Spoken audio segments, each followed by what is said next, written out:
BJP ने साफ तौर पर आपकी बहन को आपके मुकाबले पे खड़ा किया है। स्वतंत्र है, संविधान सबको अपने अधिकार देता है, कोई किसी के खिलाफ बोले, कोई किसी के खिलाफ में करे वो करेंगे। तो घरेलू इस कलह को आप किस तरह से देखते हैं? क्या वाकई ऐसा हुआ था कि कुछ 100 ग्राम के वजन की वजह से? क्या है ही नहीं। अब बहुत सारे लोग ये इल्ज़ाम लगा रहे हैं कि आप जो पॉलिटिक्स में आई हैं, सियासत में जो आई हैं आप, वो आपके साथ में राजनीति की गई। तो मुझे पूरा हक है अपने फैसले लेने का और मैंने लिया है, अपनी मर्जी से लिया है, कोई प्रेशर नहीं कर सकता। 140 करोड़ आवाम हिंदुस्तान की और 140 करोड़ आवाम का सर गर्व से ऊंचा करने वाली विनेश फोगाट आज मेरे साथ में है। बल्कि मैं यूं कहूंगा कि मैं विनेश फोगाट के साथ में हूं क्योंकि आज इतना चर्चित चेहरा है। और चर्चित इसलिए नहीं है क्योंकि ये जुलाना से चुनाव लड़ रही है, चर्चित इसलिए है कि ओलंपिक में इन्होंने जो काम किया, 140 करोड़ आवाम ने इनको खड़े होकर सलाम किया और इनके जज्बे को जो है सराहा। विनेश जी, बहुत बहुत स्वागत आपका नया नोएडा में।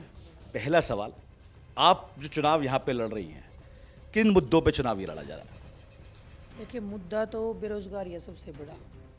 हमारे हरियाणा में 10 साल में चाहे खिलाड़ी हो, चाहे दूसरा कोई भी क्षेत्र हो, चाहे पुलिस लाइन है, हर क्षेत्र में बेरोजगारी बहुत ज़्यादा अलग ही लेवल पे है। जी, कम कर लो। हाँ जी, थोड़ा सा कम।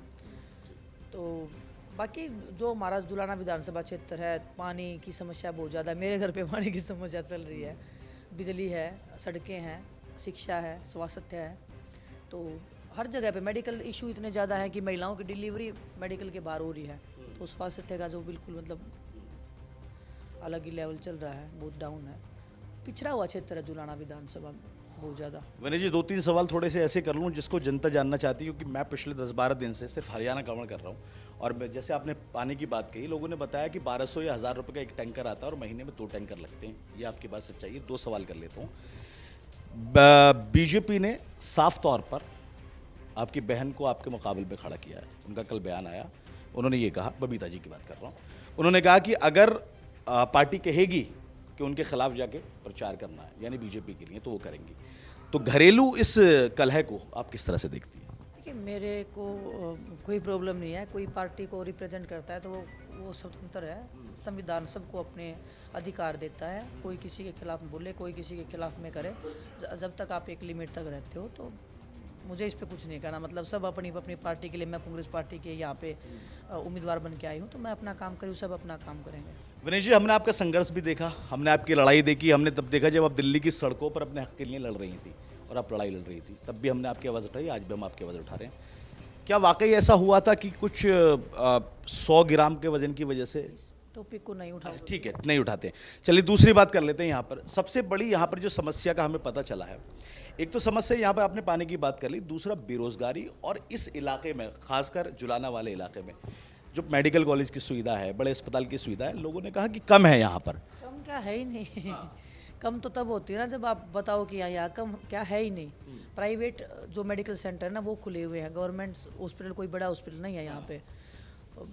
जो सरकारी जो स्कूल होते हैं, जो मेरे टाइम पे, जो मैं खुद पढ़ी हूँ सरकारी स्कूल में, उस टाइम की हालत और अभी की हालत, टीचर्स नहीं हैं तो मतलब जो स्कूल है वो बिल्कुल ऐसे हो रहा है कि खंडर जैसा।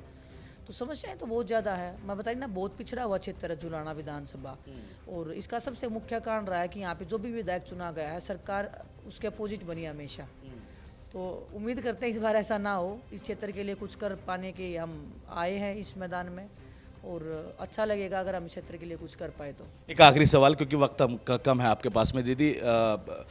बहुत सारे लोग ये इल्ज़ाम लगा रहे हैं कि आप जो पॉलिटिक्स में आई हैं, सियासत में जो आई हैं आप, वो आपके साथ में राजनीति की गई है क्योंकि आपको अभी और अगला ओलंपिक खेलना था। क्या वाकई ऐसा हुआ है कि आपको किसी षड्यंत्र के तहत राजनीति में लेके आया गया? बहुत सारे लोग इल्ज़ाम लगा रहे हैं, जिसमें आपके घर के, देखिए दूसरी विपक्षी पार्टियां भी लगा रही हैं, कुछ आपके घर के भी लोग हैं, मैं उनका नाम लेना नहीं चाहूँगा, आप समझ जाएंगे। ठीक है, देखिए, सबको अपना अधिकार है किसी भी क्षेत्र में जाने के लिए।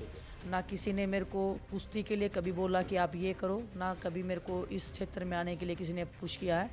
मैं इंडिपेंडेंट लड़की हूँ, मैं एक अपने निर्णय लेने के लिए स्वतंत्र हूँ। मैं उस एज को पार कर चुकी हूँ जो हमारा संविधान मुझे हक देता है अपने फैसले लेने का।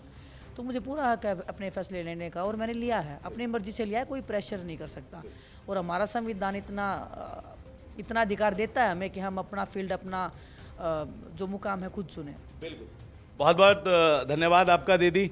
विनेश जी थी मेरे साथ में और लगातार बता रही थी कि किस तरह से उन्होंने ये निर्णय लिए, किस तरह से उन्होंने यहाँ पर यहाँ की जनता की समस्या को जो है दूर करने के लिए राजनीति में आई हैं और लगातार वो प्रयास कर रही हैं, जनता से अपील कर रही हैं कि उनको जो है वो वोट दें और यहाँ का विधायक बनाएं। इस वक्त नव नोएडा की टीम हरियाणा में है, लगातार हम यहाँ पर आपको रिपोर्ट्स दिखा रहे हैं। जुलाना में हम अफी हिंदुस्तानी, हरियाणा।